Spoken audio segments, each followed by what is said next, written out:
అయ్యో అయ్యో నో ఎవరు రా పిల్లివాడు?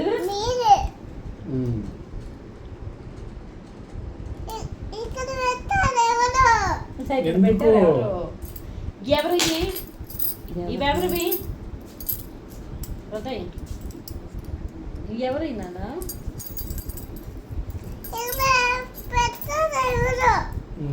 నేనే ఆడబెట్టా.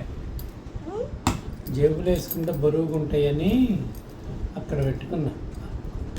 ఓకే ఇదిగో ఇంజుడు.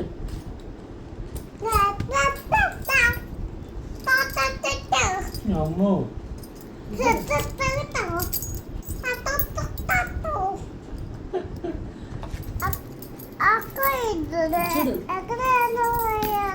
చూడు స్కూల్కి వెళ్ళారు కానీ చూడు చూడు మనం వెళ్తా ట్యూషన్ నుంచి